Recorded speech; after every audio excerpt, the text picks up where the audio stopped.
নমস্কার বন্ধুরা, আজকে আমি শেয়ার করব আমার বাচ্চার টিফিন বক্সে কি থাকছে।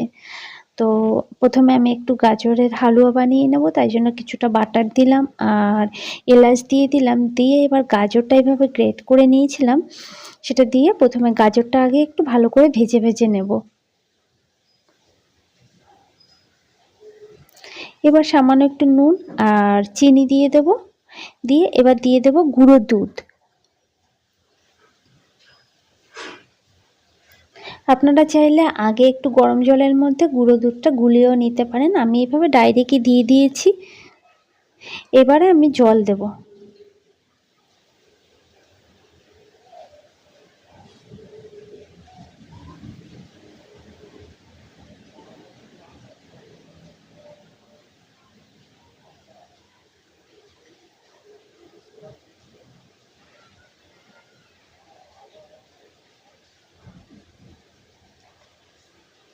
ব্যাস, হালুয়া রেডি হয়ে গেছে।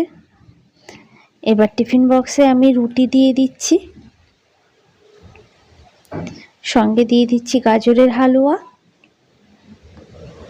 আর একটা ডিম সিদ্ধ। এটাই আজকের টিফিন বক্স। তো কেমন লাগলো অবশ্যই